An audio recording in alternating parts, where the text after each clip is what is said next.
Payroll में आप लोगों को क्या करना है, सबसे पहले आपको पेरोल में एक्टिवेशन कर लेना है। पेरोल जब एक्टिवेट हो जाता है तो आपको सबसे पहले एम्प्लॉय ग्रुप बनाने हैं। एम्प्लॉय ग्रुप किस नाम से, तो जो भी हमारे पोस्ट वगैरह होते हैं, डेजिग्नेशन जो होते हैं, उस नाम से आप एम्प्लॉय ग्रुप तैयार कर सकते हैं।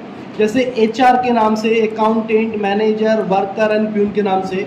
उसी तरह कैटेगरी होता है, कैटेगरी भी आप तैयार कर सकते हैं, लेकिन मैंने कैटेगरी यहाँ नहीं लिया हुआ है। फिर एम्प्लॉइयों का नाम, यहाँ पर मैंने 2 एम्प्लॉयज इन एवरी ग्रुप लिखा है। हर ग्रुप में 2-2 एम्प्लॉय आप लोग बनाइए फिलहाल। ऐसे जब हम कहीं पर जॉब करेंगे तो वहाँ पर जितने एम्प्लॉय होंगे जिस ग्रुप में आपको बनाने होंगे। यानी अगर आपकी कंपनी में 2 अकाउंटेंट तो 2 अकाउंटेंट होगा, हो सकता है मैनेजर 3 हो तो 3 बनेगा, वर्कर 100 हो तो 100 का आपको बनाना पड़ेगा, ठीक है। लेकिन मैं 2-2 का लेकर चल रहा हूँ क्योंकि उतना लंबा लेकर चलेगा तो बहुत लंबा वीडियो बन जाएगा। यूनिट की बात करेंगे, यूनिट डे एंड आवर में रख सकते हैं। एक और यूनिट बना सकते हैं हम लोग मिनट का, कि एक घंटे में कितना मिनट होता है उसके लिए, लेकिन हम लोग सिर्फ 2 को लेके चलते हैं, डे और आवर का। अटेंडेंस आपको बनाना होगा प्रेजेंट का, एब्सेंट का एंड ओवर टाइम का। अटेंडेंस प्रोडक्शन बोलते हैं इसको। तो अटेंडेंस में प्रेजेंट और एब्सेंट आ जाएगा, या फिर सिक लीव वगैरह का, मेडिकल लीव का बनाना होगा तो आप बना सकते हैं। और प्रोडक्शन में आता है ओवर टाइम। फिर आपको पेड क्रिएट करना होगा। पेड में बेसिक पे, DA, HRA, TA, over time, PF, ये सब, यानी किसी भी एम्प्लॉय को हम क्या क्या देने वाले हैं, ठीक है। और यहाँ डिफाइन करेंगे कि किस एम्प्लॉय को क्या क्या देने वाले हैं, यहाँ डिफाइन करेंगे। फिर अटेंडेंस वाउचर का यूज करेंगे अटेंडेंस बनाने के लिए, और पे स्लिप बनाने के लिए हम लोग यूज करेंगे पेरोल वाउचर का। तो कैसे इसकी एंट्री करेंगे पेरोल को टैली ERP 9 में, तो देखते हैं। यहाँ पर टैली ERP 9 मैंने ओपन किया। सबसे पहले एक कंपनी हम लोग क्रिएट कर लेंगे, create a new company. Company new create करने के लिए आप इसके फॉर्म का आप लोग फिल कर दीजिए। पेरोल मैंने नाम दे दिया। पेरोल शायद पिछली बार भी नाम था, मैं चेंज कर देता हूँ। पेरोल 2 मैंने लिख दिया। स्टेट वगैरह सेट करके आप अपनी कंपनी बना लीजिए। मैंने कोई डिटेल ज़्यादा नहीं भरा, मैंने डायरेक्ट नेम देकर एक्सेप्ट कर लिया। आपकी कंपनी यहाँ पर बनकर लोड हो चुकी है, आप देख सकते हैं पेरोल 2 के नाम से कंपनी बन रही है। अब क्या करेंगे, आपको अब अपना सबसे पहला काम कि पेरोल एक्टिवेशन करना होगा। तो F11 करेंगे। F11 करने के बाद F1 करिए। F1 में आपको यहाँ पर मेंटेन पेरोल ऑप्शन दिखेगा, और मेंटेन मोर बाय देन वाला जो ऑप्शन दिखेगा आपको इसको यस कर देना है। तो ये 2 ऑप्शन आप यहाँ पर यस करेंगे, पहला और ये रहा दूसरा, ये दोनों ऑप्शन आपको यस कर देने हैं। मेंटेन पेरोल और एक मेंटेन मोर देन 1 पेरोल और कॉस्ट कैटेगरी वाला ऑप्शन आपको यस कर देना है और एक्सेप्ट कर लेना है। हो गया। जब आप बाहर आकर देखेंगे तो यहाँ पर देखिए मास्टर वाले में जहाँ पर सिर्फ 2 इन्फो रहते थे, अकाउंट इन्फो और इन्वेंट्री इन्फो, है एक और जुड़ गया है पेरोल इन्फो। तो पेरोल इन्फो पे जब हम लोग आते हैं, पेरोल इन्फो पे जब आप आकर इंटर देखेंगे तो यहाँ पर आपको लाइन से दिया है, जो मैंने अभी बताया आपको क्या क्या करने हैं, लाइन से आपको बताया गया। तो यहाँ पर उसी हिसाब से आप बनाते चलिए। पहले कैटेगरी दिया तो कैटेगरी हम लोग को बनाना नहीं, इसलिए कैटेगरी हम लोग स्किप करते हैं। सीधे एम्प्लॉय ग्रुप पर आते हैं। एम्प्लॉय ग्रुप मुझे बनाना, तो एम्प्लॉय ग्रुप में पहले क्रिएट करेंगे। क्रिएट करके आपको जो इस नाम का एम्प्लॉय बनाना है वो देते जाइए। कैटेगरी आपसे पूछा जा रहा है, कैटेगरी हमेशा प्राइमरी कॉस्ट कैटेगरी रख सकते हैं, या फिर जो कैटेगरी अभी आप बनाते हैं तो अभी आप वहाँ पर चूज कर सकते हैं। लेकिन मैंने यहाँ पर कोई कैटेगरी नहीं रखा, तो मैं प्राइमरी कॉस्ट कैटेगरी लूँगा। और नेम मेरा जो है जैसे HR है तो HR, अंडर हमेशा प्राइमरी रहेगा। डिफाइन सैलरी डिटेल्स तो नो रखेंगे, क्योंकि यहाँ पर हम लोग सैलरी डिफाइन नहीं करने वाले, आगे चलकर हम करेंगे ऑलरेडी। यहाँ पर हम लोग इस ऑप्शन को नो रखेंगे, एक्सेप्ट करेंगे। अगला फिर दूसरा नाम है अकाउंटेंट का, अकाउंटेंट प्राइमरी नो। फिर मैनेजर, इस तरह के सारे जो आपके पोस्ट वाइज है डेजिग्नेशन है उसको बना लीजिए। वर्कर 3 बन गया ना, 4, उसके बाद एक था प्यून। 5 मेरा यहाँ पर एक एम्प्लॉय ग्रुप बन चुके हैं, जाकर आप देख सकते हैं अल्टर करके या डिस्प्ले के माध्यम से। Accountant, HR, manager, peon and worker के नाम से मेरा ग्रुप बनकर तैयार हो चुका है। अब बाहर निकलेंगे, बाहर आते हैं तो एम्प्लॉय दिया रहेगा, एम्प्लॉय आपको क्रिएट करने हैं। तो मैंने कहा कि हर ग्रुप में 2-2 एम्प्लॉय बनाइए। तो फिलहाल अपने मन से कोई भी आप नाम ले लीजिएगा, राम, श्याम, सीता, गीता, कुछ भी आप नाम ले सकते हैं, ठीक है। लेकिन जब हम लोग कोई असाइनमेंट वगैरह सॉल्व करेंगे तो वहाँ पर सारा डिटेल दिया रहेगा, उसके अकॉर्डिंग काम करेंगे। तो समझने के लिए हम लोग एक एग्जाम्पल लेकर बना रहे हैं। क्रिएट पे गए, यहाँ पर सबसे पहले कैटेगरी आपसे पूछेगा, तो यहाँ पर भी प्राइमरी कॉस्ट कैटेगरी रहेगा। फिर आपसे नेम पूछा जा रहा है, आप कोई भी एक नाम दो, जैसे मैंने दे दिया राम, पहला नाम है राम। राम कौन है भाई, तो यहाँ पर पहले फिर पूछेगा डिस्प्ले नेम इन रिपोर्ट, जो हम रिपोर्ट बनाएंगे पेरोल का उसमें नाम क्या शो करेगा, तो राम ही शो करेगा, ठीक है। यानी जो नाम यहाँ पर रहेगा वही नाम यहाँ पर आप दोगे। लेकिन कभी कभी होता क्या है, नाम बहुत लंबा हो जाता है। अगर किसी व्यक्ति का बहुत लंबा नाम है तो आप चाहो तो शॉर्ट नेम वहाँ पर यहाँ पर दे सकते हैं, ओके। अंडर क्या होगा, तो अंडर आप लोग यहाँ से चूज कर लो, ये नाम कौन है, अकाउंटेंट है, एचआर है, मैनेजर है, प्यून है, क्या है, तो मैंने अकाउंटेंट का नाम एक अकाउंटेंट है। और डेट ऑफ ज्वाइनिंग उसकी क्या, आप डेट ऑफ ज्वाइनिंग देंगे। फिर आपसे पूछेगा डिफाइन सैलरी डिटेल, तो नो, अभी हम लोग सैलरी को डिफाइन यहाँ नहीं करेंगे, हम लोग अलग से सैलरी को डिफाइन करेंगे, तो इसको नो ही रखेंगे। फिर एम्प्लॉय के नंबर आप दे दो, तो मैंने यहाँ पर नंबर मान लो एक दे दिया EMP01, पहला एम्प्लॉय है मेरा। इस तरह से हर एम्प्लॉय का एक नंबर होता है, आप जब भी कहीं जॉब करोगे तो आपको एम्प्लॉय कोड, आपको एम्प्लॉय नंबर दिया जाएगा, आप डाल देना। फिर उसका डेजिग्नेशन, उसका फंक्शन, वो क्या क्या काम करेगा, उसका लोकेशन क्या है, उसका जेंडर क्या है, ठीक है, डेट ऑफ बर्थ क्या है, ब्लड ग्रुप क्या है, सारा डिटेल आपको फिल करना होगा, पैन वगैरह, बैंक डिटेल सब, तो आप लोग उसका डिटेल सब कुछ यहाँ पर फिल कर दोगे। फिलहाल हमारे पास उसका कोई डिटेल नहीं है, तो हम लोग उसको इग्नोर कर रहे हैं, क्योंकि अभी हम लोग केवल सीख रहे हैं। लेकिन अगर आपको डिटेल जैसे बैंक डिटेल भरना है, तो आपको इस ऑप्शन को यस करना होगा। तो देखिए टोटल बैंक डिटेल आपसे पूछेगा कि अकाउंट नंबर क्या है, IFC क्या है, बैंक क्या है, सब कुछ। तभी आपको नो करिए, क्योंकि हमको मुझे कोई डिटेल नहीं भरने, इसके एक्सेप्ट करेंगे। इस तरह से सारे एम्प्लॉइयों को बना दीजिए। राम के बाद मैंने सीता लिखा, सीता कौन है, तो अकाउंटेंट है, 1/4/23 का है, सेम मैंने रखा सब कुछ और एक्सेप्ट किया, 2 बन गया। उसी तरह तीसरा मोहन, मोहन कौन है, तो HR है, मैंने एक्सेप्ट किया। फिर उसी तरह राधा, राधा कौन है, तो HR है, ओके, बन गया ये भी। उसके बाद सोहन, सोहन कौन है, तो ये मैनेजर है।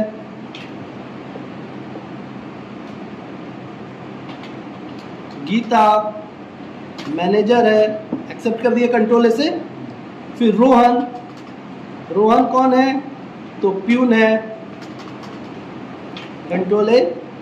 यहाँ पर मैंने रख दिया रीता, दो का कैटेगरी बना रहा हूँ, ये भी प्यून है। फिर अगला राजा, ये वर्कर है, राजा है तो राजा के साथ रानी ला दो, रानी, ये भी वर्कर है, ठीक है ना। ये मैंने एम्प्लॉय बना लिया। अब बाहर निकलिए, यूनिट आपसे बोलेगा, तो यूनिट मैंने आपसे क्या कहा, डे और आवर का बनाने के लिए, तो आप यूनिट में जाइए, क्रिएट करिए। और यूनिट में देखिए पहले सिंपल पूछता है ऊपर, तो यहाँ पर टाइप सिंपल ही रहेगा। अगर एक दूसरा भी होता है कंपाउंड, तो आपको कंपाउंड यहाँ बनाने की जरूरत नहीं है, आपको सिंपल बनाना तो सिंपल मोड रखेंगे और सिंबल में डालेंगे पहले डे या DD आप केवल डाल सकते हैं कि DD मतलब डे हो गया, ठीक है। और नीचे उसका फुल नेम लिख देंगे, डेज, एक्सेप्ट करेंगे। और दूसरा HRS एक लिखेंगे आवर्स का, और यहाँ उसका फुल नेम दे देंगे आवर्स, हो गया, 2 बन गया। फिर बाहर निकलिए, आप चाहो तो अल्टर या डिस्प्ले से जाकर देख सकते हो, DD और HRS बन चुका। बाहर आइए, फिर अब आपको बनाना है attendance production type. Attendance production type में आइए, क्रिएट करिए, तो क्या बनाना है, present, absent and over time. अगर किसी तरह के लीव का भी बनाना तो वो यहाँ पर ही बनेगा, ठीक है। तो पहला मैं प्रेजेंट का बना रहा हूँ, प्रेजेंट। अंडर प्राइमरी होगा, अटेंडेंस क्या होगा, तो यहाँ पर हम लोग चूज करेंगे प्रेजेंट्स के लिए अटेंडेंस लीव विथ पे, ठीक है। ये अटेंडेंस है, यानी प्रेजेंट क्या है, अटेंडेंस है, या फिर लीव विथ पे है, तो ये अटेंडेंस में आ जाएगा, यानी आप अटेंडेंस यानी प्रेजेंट है तो आपको पेमेंट मिलेगा। और अगर कोई सिक लीव हो या फिर मेडिकल लीव हो जिसमें पेमेंट मिलता है, लीव पर रहेंगे फिर भी पेमेंट मिलेगा, तो भी यही ऑप्शन चूज करेंगे, ओके। उसी तरह एब्सेंट, एब्सेंट करेंगे तो यहाँ पर प्राइमरी, यहाँ पर चूज करेंगे लीव विदाउट पे। अगर एब्सेंट हो तो यहाँ पे चूज करेंगे लीव विदाउट पे, यानी अगर आप ये एब्सेंट होते हैं तो आपको लीव पे माना जाएगा विदाउट पेमेंट, यानी आपको कोई पेमेंट इसका नहीं मिलेगा। उसी तरह एक बनाएंगे ओवर टाइम का, आप ओवर टाइम के लिए बनाइए ओवर टाइम। ओवर टाइम भी प्राइमरी, प्राइमरी में यहाँ पर आकर क्या चूज करेंगे, प्रोडक्शन। ओवर टाइम क्या होता है, प्रोडक्शन होता है, तो आप यहाँ पर प्रोडक्शन चूज करेंगे। यहाँ पर यूनिट आपसे पूछ रहा है तो यूनिट में आप आवर्स चूज करेंगे, क्योंकि ओवर टाइम जो होता है घंटे वाइज होता है, डे वाइज नहीं होता। कई घंटा आपने ओवर टाइम किया ये होता है, कई दिन ओवर टाइम किया ये नहीं, ठीक है। जब ये बन जाए तो फिर आएंगे पे हेड में। पे हेड मतलब आप अपने सैलरी के साथ जो नेट सैलरी बनता है, तो नेट सैलरी में क्या क्या जोड़कर देने वाले हैं, यानी बेसिक सैलरी के साथ और क्या देंगे कि नेट सैलरी आपका टोटल आएगा। तो बेसिक में दूंगा, बेसिक के साथ DA, HRA, TA, ये सब मैंने जो बताया आपको। तो पे हेड पे आते हैं, पे हेड पे आपको एक एक करके क्रिएट करना है। सबसे पहले पे हेड में देने वाला हूं बेसिक, बेसिक पे। बेसिक पे में यहाँ पर आपसे पूछेगा पे हेड टाइप, तो ये अर्निंग है हमारे एम्प्लॉइयों का, तो अर्निंग फॉर एम्प्लॉइज। ये फिक्स या वेरिएबल रहेगा तो फिक्स रहेगा, डायरेक्ट या इनडायरेक्ट, तो ये एक्सपेंस है, इनडायरेक्ट एक्सपेंस है। अफेक्टेड नेट सैलरी, तो यस। इस तरह से सारा डिटेल आपको जाना है। Use the calculation of gratuity, no, इसको नो रखेंगे। कैलकुलेशन टाइप यहाँ पर पूछेगा आपसे, तो जो बेसिक पे बनता है वो आपके अटेंडेंस के हिसाब से बनता है, तो ऑन अटेंडेंस आप यहाँ पर चूज करेंगे। ओके, फिर आपसे पूछेगा कि अटेंडेंस क्या मतलब, तो प्रेजेंट होगा तो उसको ये बेसिक पे मिलेगा, और अगर प्रेजेंट नहीं होता तो वो पैसा उतने दिन का कट जाएगा। ओके, अब करें कैलकुलेशन पीरियड क्या होगा, डे वाइज या नाइट वाइज या फिर मंथ वाइज या वीक वाइज, तो मैंने मंथली वाइज रखा कि आपको मंथ वाइज मिलेगा। फिर कह रहा है कि कैलकुलेटर जो होगा पर डे का वो किस पीरियड के हिसाब से होगा, कैलेंडर पीरियड होगा, यूजर डिफाइंड होगा, या फिर डिफाइंड कैलेंडर टाइप होगा। तो आप कैलेंडर पीरियड ले सकते हैं। कैलेंडर पीरियड का मतलब कि हुआ अगर आपका महीना 30 का है तो 30 हो जाएगा, 31 का है तो 31 हो जाएगा, 28 का तो 28 रहेगा। लेकिन अगर आप अपने हिसाब से डिफाइन करना चाहते हो तो यूजर डिफाइन ले सकते हैं। मैं यूजर डिफाइन ही लूंगा कि महीने में 26 दिन होता है, वर्किंग पीरियड 26 दिन का होता है। 4 दिन मान लो हम लोग संडे मान लेते हैं तो 26 दिन का वर्किंग पीरियड होता है, ये एवरेज चलेगा हम लोग का। इस तरह से मैंने यहाँ पे क्या है, नॉर्मल राउंडिंग पूछेगा तो आप नॉर्मल राउंडिंग मेथड पूछ रहा है तो नॉर्मल राउंडिंग ले लेना, एक्सेप्ट कर लेना। ये देखो बेसिक पे बन गया। उसी तरह आप डीए का बना दो। डीए के लिए आप क्या करोगे, देखो डीए लिखो। डीए भी आपका एम्प्लॉइयों का अर्निंग है, अर्निंग फ्रॉम एम्प्लॉइज, ठीक है। ये फिक्स नहीं, ये वेरिएबल होता है, यानी हमेशा चेंज होता रहता है, फिक्स नहीं है ये। तो आप वेरिएबल लोगे और यहाँ पर चूज करोगे इनडायरेक्ट एक्सपेंस, और यहाँ पर आओगे यूज द डिफाइन मेथड की जगह पे यहाँ कंप्यूटेड वैल्यू चूज करोगे, ठीक है। यहाँ पर मुझे फॉर्मूला लगाना है हम लोग को कि इतना बेसिक होगा तो इतना % डीए मिलेगा, इतना बेसिक होगा तो इतना % डीए मिलेगा। तो उसके लिए हम लोग कंप्यूटेड वैल्यू हमको लेना होगा। यहाँ पर नॉर्मल राउंडिंग चूज करेंगे और ऊपर आते यहाँ पर, तो यहाँ पर आपको चूज करना और specified formula, on specified formula choose करेंगे तो एक लिस्ट ओपन होगा जिसमें आपको बताना है कि जो डीए निकलेगा किस पे मिलेगा। तो डीए किस पे मिलेगा, बेसिक पे पर। तो बेसिक पे चूज कर लीजिए, इंड ऑफ लिस्ट कर दीजिए और यहाँ पर अमाउंट डालिए। अगर बेसिक पे आपका 5000 है, या और थोड़ा कम कर देता हूँ 3000 है, तो परसेंटेज वाइज आपको बेसिक यानी डीए जो मिलेगा बेसिक पे का 50% मिलेगा, ठीक है। 3000 से 5000 है तो आपको बेसिक पे जो मिलेगा डीए जो मिलेगा 60% मिलेगा। 5 से 8000 है तो बेसिक पे आपको 80% मिलेगा। 8000 से 10000 है, अपने एक अनुमान लगा कर मैं दे रहा हूँ, ऐसे ही आप लोग भी अपना कुछ भी रख सकते, कोई जरूरी नहीं यही है। ऐसे 100% से अबव होता है ये आपका। आप ही मान लो मैंने ले लिया 15,000 का आपका 100%। अब 15,000 से ऊपर अगर है तो मैंने कर दिया 110%। क्लियर होगी बात। इस तरह से मैंने डीए की सेटिंग कर दी, एक्सेप्ट कर लेंगे। फिर एचआरए का बनाइए। एचआरए ये भी अर्निंग फॉर एम्प्लॉई है, वेरिएबल होगा, इनडायरेक्ट एक्सपेंस होगा। यूजर डिफाइन लेंगे कि जब पर कंप्यूटेड वैल्यू हम लोग चूज करेंगे, नॉर्मल राउंडिंग यहाँ पर करेंगे और यहाँ पर स्पेसिफाइड फार्मूला। बेसिक पे का ये भी बनेगा बेसिक पे पर। यहाँ पर फिर वही कहानी में डालूंगा 3000, सेम कहानी जो उसमें अपने डीए में डाला है। 3000 है तो परसेंटेज कितना, तो मैंने दे दिया कि 3000 का 5% मिलेगा। 3 से 5000 है तो 6% मिलेगा। 5 से 10,000 है तो 10% मिलेगा। 10 से 15,000 है 15% मिलेगा। 15,000 से ऊपर है तो 20% मिलेगा। कर सकते हैं सेटिंग पूरा, ये जो मैंने सेटिंग किया उसके हिसाब से कैलकुलेशन हो। उसी तरह एक बनेगा आपका एचआरए डीए, उसका टीए ले लेता हूं मैं। अर्निंग फॉर एम्प्लॉय ये फिक्स आप कर सकते हो, फिर वेरिएबल भी कर सकते हो, तो मैं फिक्स रखता हूं यहाँ पर। इनडायरेक्ट एक्सपेंस और यहाँ पर चूज करेंगे फ्लैट रेट, ठीक है। फ्लैट रेट का मतलब होता है कि मैं जो रेट तय करूंगा वो फ्लैट मिलेगा, नहीं पूरा का पूरा मिल जाएगा, इसमें कम बेसी नहीं होगा। महीने में अगर 10 दिन ऑफिस चलता है, 10 ही दिन आप आते हो तो आपको ये टीए पूरा का पूरा मिलेगा, ठीक है। तो मैंने फ्लैट रेट चूज कर दिया यहाँ पर, और यहाँ पर आपको लगाऊंगा मंथ वाइज। हो गया, टीए हो गया। टीए के बाद एक था ओवर टाइम के एक बनाइए। Over time earning for employees ये भी है, ये वेरिएबल होगा।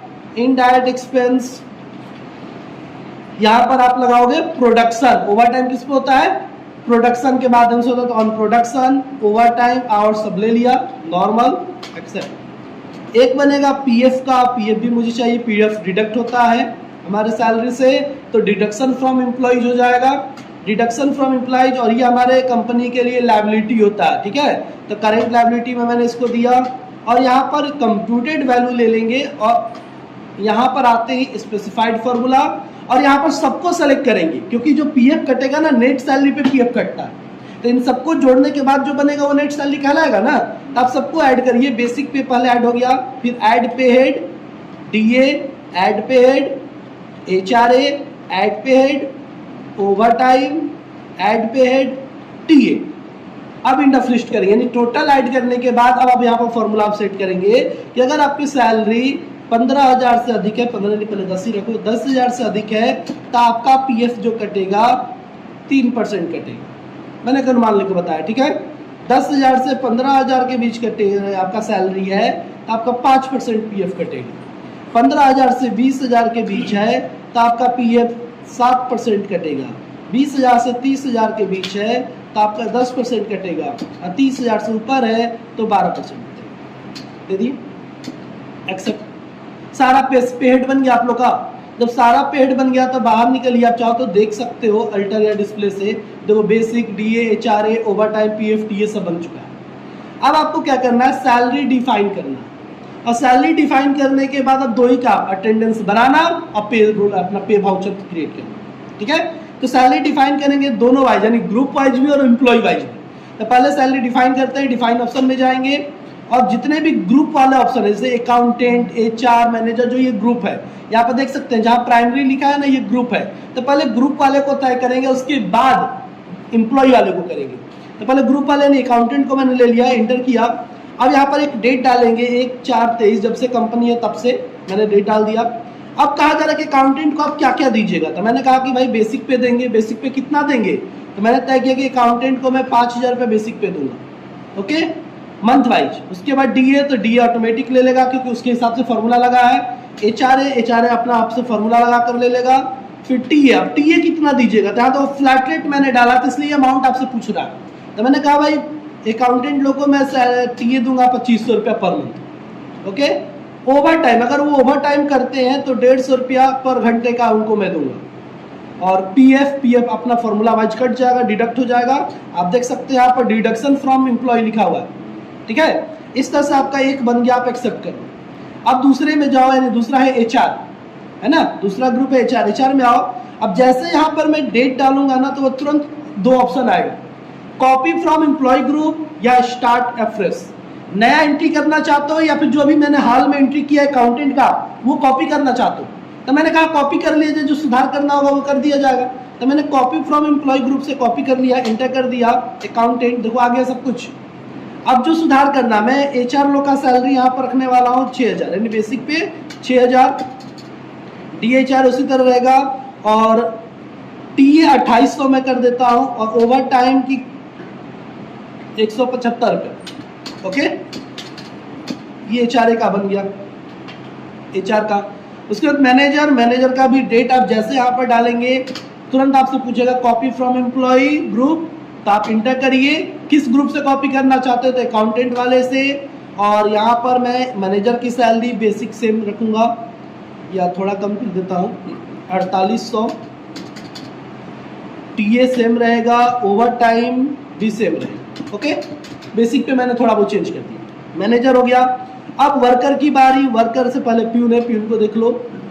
1/4/23 कॉपी फ्रॉम एम्प्लॉयज और वर्क प्यून है तो प्यून का मैंने बेसिक रखा 2,000, टीए रखा आपको 1,000 और ओवर टाइम रखा मैंने 50 रुपये, ठीक है। उसी तरह वर्कर एक और होगा, वर्कर नीचे यहाँ पर 1/4/23 कॉपी फ्रॉम एम्प्लॉयज। वर्कर की मैंने बेसिक सैलरी रखा 3,000, 1,500 टीए और 100 रुपया ओवर टाइम, ओके, एक्सेप्ट। सारा हो चुका है। अब आपको एम्प्लॉय वाइज करना है, तो एक एक एम्प्लॉय को चूज करिए। अब करना बहुत इजी है, ऑटोमेटिक वो कॉपी होकर चलाएगा, कुछ करना नहीं होता है। गीता में आप आइए, जैसे आप यहाँ पर डेट डालेंगे, पहली एम्प्लॉय मेरा ऊपर गीता दिख रही थी, तो यहाँ पर 3 ऑप्शन अब आएंगे। पहला कह रहे क्या आप कॉपी करना चाहते हैं किसी ग्रुप से या आप कॉपी करना चाहते हैं पेरेंट वैल्यू से। पेरेंट वैल्यू से मतलब जो जिस ग्रुप की है उस ग्रुप से, या फिर नया एंट्री करना चाहते हो, तो आप बीच वाला ऑप्शन चूज कर लो, ये वाला यानी ये मैनेजर है तो मैनेजर की जो एंट्री मैंने तय किया वो यहाँ पर आ जाए, इंटर आ गया। अगर आपको फिर भी कोई एंट्री सुधार करनी, हो सकता है कि दो मैनेजर हमारे पास हैं, किसी की एक की सैलरी कुछ है, किसी एक की सैलरी कुछ है, तो आप चेंजेस करके रख सकते हैं।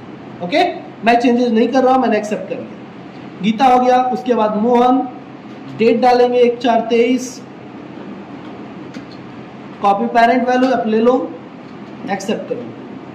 तीसरा है आपका राधा 1/4/23, दूसरा वाला ऑप्शन चूज करके इंटर करिए, कंट्रोल ए करिए। राजा 1/4/23, कंट्रोल ए से एक्सेप्ट हो जाएगा आपका 1/4/23, copy from parent value, accept. Rani 1/4/23, accept. Rita 1/4/23, accept. Rohan 1/4/23, accept. Sita accept. Sohan हो गया सारा। अब जब सारा हो गया तब आपका काम इधर का खत्म। अब चले आइए पेरोल वाउचर में। यहाँ पर देखिए पेरोल वाउचर दिख रहा है। इसमें जब आएंगे तो पहला वाउचर आपका पेरोल ओपन होता है, फिर शॉर्टकट की आप किसी भी वाउचर में जाइए। मान लो मैं नॉर्मल वाउचर में आ गया, पेमेंट वाउचर में मुझे पेरोल वाउचर में जाना है तो आप कंट्रोल F4 करेंगे, पेरोल वाउचर आ जाएगा। और वही कंट्रोल F5 करेंगे तो अटेंडेंस वाउचर आ जाएगा। तो सबसे पहले आपको अटेंडेंस बनाना है, वो भी डे वाइज। आपको डेली का डेली अटेंडेंस बनाना है। आपके पास ये सारे एम्प्लॉई हैं, ये कब कब प्रेजेंट हो रहे हैं, किस दिन एब्सेंट है, किस दिन ओवर टाइम कितना, की सारा डिटेल आपको रोज का रोज एंट्री करना है। लेकिन हमारे लोग की जो टैली है इसमें तो डेट लेगा नहीं, हाँ एजुकेशनल मोड में है, टैली में डेट लेगा नहीं। तो आपको क्या करना है, मैं 1 महीने की एंट्री आपको 1 दिन में करके दिखा रहा हूँ, वो भी मई महीने के, अप्रैल महीने के नहीं, क्योंकि अप्रैल में 30 ही दिन का होता है ना, तो 30वें और 31 तारीख को लेगा नहीं, 30 तो लेगा नहीं, 31 तारीख लेता है। तो हम लोग मई में एंट्री कर देते हैं। हम लोग चले आते हैं 1 मई को 1/5/23 में, और यहाँ पर मैं 1 मई को ही पूरे 1 महीने का अटेंडेंस बना देता हूँ एक साथ। ओके, तो कैसे करेंगे, आपको सारे एम्प्लॉयों के करके सेलेक्ट करना है। जैसे गीता, यहाँ पर भी आप चाहो तो 1/5/23 प्राइमरी ऑल आइटम्स सबको मैंने प्रेजेंट कर दिया 22 दिन, तो 1 दिन में मैंने सबको प्रेजेंट कर दिया। कैसे किया फिर से देख लो। वाउचर में मैं गया, कंट्रोल F5 मैंने किया, और यहाँ मैंने ऑटो फिल का एक शॉर्टकट बताया था ना, अल्ट ए करिए। यहाँ पर आपसे पूछेगा वाउचर डेट, वाउचर डेट 1/5 रखिए, या चेंज करना है 31/5 करना है 31/5 कर दीजिए। ठीक है, ऑल आइटम चूज कर लीजिए, और यहाँ पूछ रहा है क्या करना है, एब्सेंट करना है, ओवर टाइम करना है, प्रेजेंट करना है। तो मैंने सबके कहा कि सबको प्रेजेंट कर दो। कितने दिन प्रेजेंट करूँ, तो मैंने अभी कह दिया कि सबको 25 दिन प्रेजेंट करो, 25 कर दिया, एक्सेप्ट। सबका 25 दिन हो गया। लेकिन थोड़ा थोड़ा मैं चेंजेस कर देता हूँ। मैंने इसलिए ये किया कि मुझे बार बार इतना टाइप ना करना पड़ा, मुझे केवल सेलेक्ट करना है। यहाँ पर 20 दिन, यहाँ 18 दिन, 23 दिन, 24 दिन, 26 दिन, 25 दिन, 26 दिन, 15 दिन, 20 दिन कर दिए चेंजेस, एक्सेप्ट। यानी सबको मैंने प्रेजेंट कर दिया है उतने दिन, यानी बाकी दिन वो एब्सेंट है, इसका मतलब यही हुआ ना। उसी तरह ओवर टाइम का भी मैं बता देता हूँ। इसी में ओवर टाइम के लिए भी एक बना दीजिए, अल्ट ए फिर से करिए, यहाँ पर डेट डालिए 31/5 को एंट्री की है ना, 31/5/23 ऑल आइटम। ओवर टाइम में मैं सबको ओवर टाइम दिखा रहा हूँ 5 घंटे, बाद में चेंजेस कर दूंगा। अब मैं यहाँ चेंजेस करूँगा, किसी को 10 घंटे, 3 घंटे, 0 घंटे, यानी कि 1 भी घंटा काम नहीं किया है। ठीक है, 5 घंटे, 3, 8, 0, 10। ये शॉर्ट तरीका है, आराम से हो जाएगा। तो बार बार नेम सेलेक्ट करना पड़ता, बार बार ओवर टाइम सेलेक्ट करना पड़ता, इस तक केवल नंबर एंट्री करना इजीली हो गया। इस तरह से मैंने अटेंडेंस और प्रोडक्शन दोनों तैयार कर दिया। कौन कितना दिन प्रेजेंट है, कौन कितना दिन एब्सेंट है, आप जाकर देख सकते हो। लेकिन अब मुझे बनाना है पे स्लिप, किसको कितना पेमेंट मिलेगा इस महीने का, मई महीने का किसका कितना पेमेंट बन रहा है ये देखना है। तो कंट्रोल F4 करूंगा, देखो पेरोल वाउचर में आ गया, और यहाँ पर अल्ट ए कर दूंगा। अल्ट ए कर दूंगा तो आपसे पूछेगा प्रोसेस फॉर क्या बनाना है, तो मैंने कहा सैलरी बनाना है, सैलरी कर दो। किस महीने का, तो मैंने एंट्री कब किया, 31/5 में किया है ना, यानी ये 5वें महीने का प्रोसेस होगा ना। तो 1/5 से लेकर 31/5 आ गया डेट यहाँ पर, पहले से आ चुका, नहीं आता था हम लोग मैनुअली इंटर करते। प्राइमरी होगा यहाँ पर ऑल आइटम, किसका बनाना है, तो मैंने कहा सबका बनाना है। अगर किसी एक का बनाना है तो कोई एक चूज कर लेना, मान लो सिर्फ अकाउंटेंट का बनाना है तो अकाउंटेंट चूज कर लो, या मान लो किसी सिर्फ राम मोहन का बनाना है तो राम का बना दो, सिर्फ मोहन का चूज कर लो, जिसका बनाना आप चूज कर लो। तो मैंने ऑल आइटम चूज कर लिया। उसके बाद एम्प्लॉय नेम चूज करो, यहाँ पर कैश वाइज करना है कि बैंक वाइज पेमेंट करना है वो चूज कर लो, ठीक है। तो कैश या बैंक आप चूज कर सकते हो, मैंने कैश चूज किया। फिर including employ having the banking details, तो यस एक्सेप्ट। देखिए सबका पेमेंट बनकर तैयार हो चुका है कि गीता का बेसिक पे जो है 4,615 रुपये, यानी 5,000 मैंने तय किया था इन लोग का, इसको 4,600 मिलेगा, कुछ दिन एब्सेंट होगी। फिर DA HRA TA over time PF सब कुछ मिल रहा है इन लोग को, बन चुका है एंट्री, आप इंटर करके देख सकते हैं। मैंने एक्सेप्ट कर लिया। फिर बाहर जाता हूँ डे बुक में, और डे बुक से आपको दिखाता हूँ एंट्री। डे बुक में देखिए एक अटेंडेंस का है प्रेजेंट के लिए, और एक ओवर टाइम के लिए, और एक पेरोल वाउचर। यहाँ पर देखिए गीता का सैलरी कितना बना है, 11,078 रुपया। ये मोहन का 10,437, ये 9,000, इतना सबकी सैलरी बन चुकी है। नीचे और आइए, नीचे बहुत लंबा डिटेल है, ये 5 दूनी के 10 एम्प्लॉइयों का डिटेल है, ये दिखा रहा है ना। इस तरह से हो चुका सबका। अब जाकर बैक जाकर देखेंगे, एक बार बैलेंस शीट चेक करते हैं, बी प्रेस करेंगे, बैलेंस शीट ओपन हो जाएगा। बैलेंस शीट देखिए, तो करेंट लायबिलिटी में पीएफ आपका 3107 रुपये का पीएफ बना हुआ है। हाँ, उसी तरह आपका ये माइनस में आ रहा है प्रॉफिट एंड लॉस, क्योंकि मैंने केवल एक्सपेंस किया है, कोई इनकम वगैरह तो दिखाया नहीं है, नॉर्मल सिर्फ पेरोल की एंट्री की गई है, तो ये माइनस ही दिखाएगा, लॉस ही दिखाएगा। चलो ये एंट्री आपको समझ में आ गई। अब चलते हैं डिस्प्ले में। डिस्प्ले में आते हैं तो यहाँ पर आपको पेरोल रिपोर्ट दिखेगा। पेरोल रिपोर्ट में आकर आप चाहो तो स्टेटमेंट ऑफ पेरोल देख सकते हो, अटेंडेंस शीट देख सकते हो, अटेंडेंस रजिस्टर देख सकते हो। तो स्टेटमेंट ऑफ पेरोल में दिखाओ तो स्टेटमेंट पेरोल में पहला पे स्लिप दिख रहा है। आप हर एम्प्लॉय के एक एम्प्लॉय का पे स्लिप प्रिंट कर सकते हो। जैसे गीता का देखो, ये गीता का पे स्लिप हुआ अप्रैल महीने का। जब भी आप कहीं जॉब करोगे ना तो आपको पहले पे स्लिप बनकर आएगा। जब पे स्लिप बन जाएगा तो अब आप ये लेकर कैशियर के पास जाओगे, या फिर आपको ये बैंक में जाएगा, बैंक वाला इसको पेमेंट कर देगा, या कैशियर आपको पेमेंट कर देगा, ठीक है। और ये पे स्लिप रखना होता है ताकि अगर आपको लोन वगैरह भी कभी लेना पड़े तो बैंक वगैरह पे स्लिप वगैरह डिमांड करते हैं, 3 महीने का लेटेस्ट पे स्लिप। इस तरह से आप पे स्लिप देख सकते हो किसी भी एम्प्लॉय का। मल्टी पे स्लिप देख सकते हो, यहाँ से ऑल आइटम देखो किस एम्प्लॉय को कितना मिल रहा है इस महीने में, वो सब डिटेल दिखा रहा है। ओके, फिर बाहर निकलो, यहाँ पर देखो पे शीट है। पे शीट से आपको पे शीट दिखाएगा किस एम्प्लॉय का कितना गया है, बेसिक कितना, DA कितना, HRA कितना, ओवर टाइम कितना, TA सब कुछ दिखा रहा है, कितना PF डिडक्ट हुआ सब कुछ दिखा रहा है। ओके, फिर बैक आओ। बैक आने के बाद आप पेरोल स्टेटमेंट देख सकते हो, बेसिक पे किसको किसको कितना गया, अलग अलग से, DA किसको कितना कितना दिलाया है, सब दिखा रहा है। फिर बाहर निकलो, पेमेंट एडवाइज यहाँ पर प्रिंट होगा, अल्ट आई कर देना पहले, अल्ट आई, ठीक है। एक्सेप्ट करोगे जैसे प्रिंट करने के लिए, बैंक लेजर,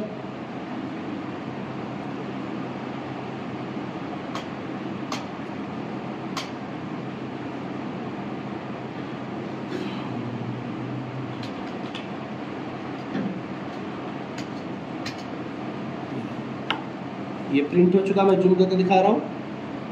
अमाउंट कुछ भी नहीं है इसमें। Dear sir please make the payroll transfer the number of, इतना अमाउंट कुछ भी नहीं शो कर रहा है।